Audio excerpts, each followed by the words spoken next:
আসসালামু আলাইকুম।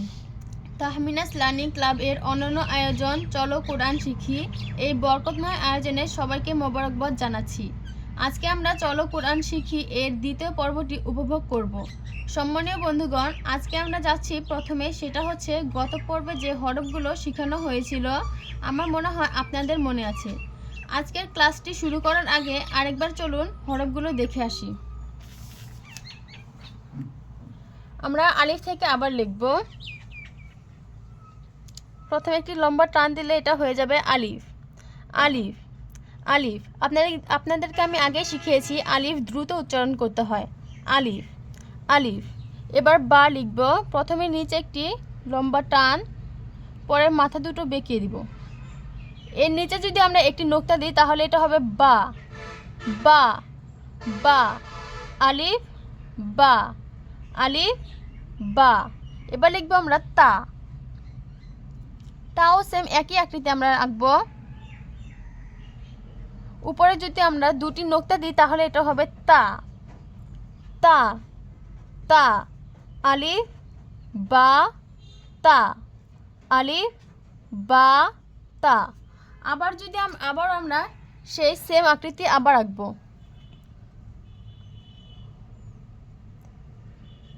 এবার এটার নিচে একটি নোক্তা না, উপরেও দুটি নোক্তা না, এটার উপরে আমরা তিনটি নোক্তা দিব। তাহলে এটা কি হবে? তাহলে এটা হবে সা। সা সা। আলিফ বা তা সা। আলিফ বা তা সা। এবার লিখবো আমরা জিম। জিম। উপরে একটি মাত্রা, এরপর এখান থেকে আমরা বাঁকিয়ে দেব, তাহলে এটা হলো জিম। এটা পেটে যদি আমরা একটি নোক্তা দিই, জিম। Gym gym. আলিফ বা তা সা জিম। আলিফ বা তা সা জিম। আবার এই আকৃতি আবার আমরা লিখব, কিন্তু এটার উপর আমরা কোনো নোক্তা দেব না, আবার পেটেও কোনো নোক্তা দেব না, এটা এমনিতেই থাকবে। তাহলে এটা হবে হা। হা হা। গলা থেকে একটি শসা উচ্চারণ হবে হা। হা হা। এবার আমরা লিখব খ।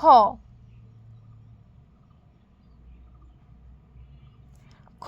এটার উপরে যদি আমরা একটি নোক্তা দিই তাহলে এটা হয়ে গেল খ। খ খ।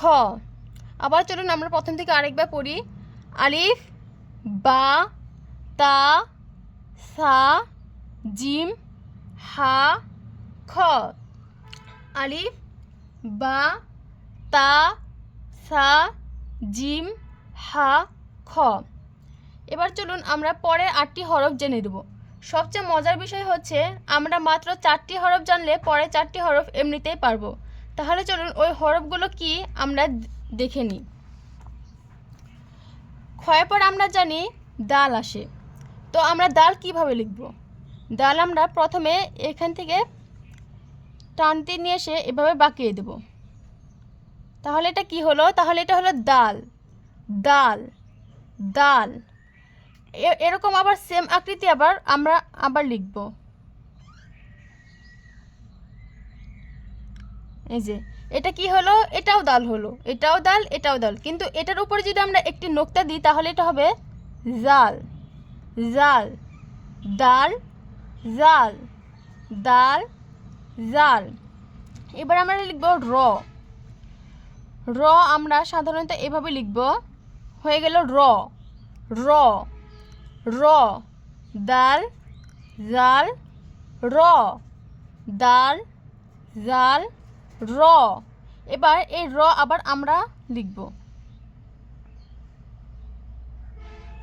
কিন্তু এটার উপরে যদি আমরা একটি নোক্তা দিই তাহলে এটা হবে জা। জা জা। দাল জাল র জা। আপনাদেরকে অনেকেই শিখিয়েছে এই জাকে ঝা উচ্চারণ, কিন্তু এটা ঝা হবে না। আপনারা অনেকেই খেয়াল করেননি, কোরআন শরীফ পড়ার সময় আমরা এটাকে ঝা উচ্চারণ করি না, এটাকে আমরা যা উচ্চারণ করি। তো এটা হবে জা। জা।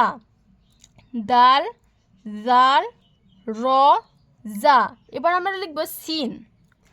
খুবই ইজিলি দুটি মাথা আগে লিখব ছোট ছোট, এরপরে একটি মাথা আমরা বড় করে দিব। তাহলে হয়ে গেলো এটা সিন। Scene scene scene. এই সিন আবার আমরা লিখব, হয়ে গেল এটাও সিন। কিন্তু এই সিনের মাথায় যদি আমরা 3টা নোক্তা দিই তাহলে এটা হবে শিন। শিন সিন শিন সিন শিন। এবার আমরা লিখব সদ। সদ প্রথমে আমরা একটি মাথা এভাবে লিখব, লিখে দেওয়ার পর এভাবে আমরা বাঁকিয়ে দেব, ব্যাস হয়ে গেল সদ। সদ সদ। এই সদ আমরা আবার লিখব,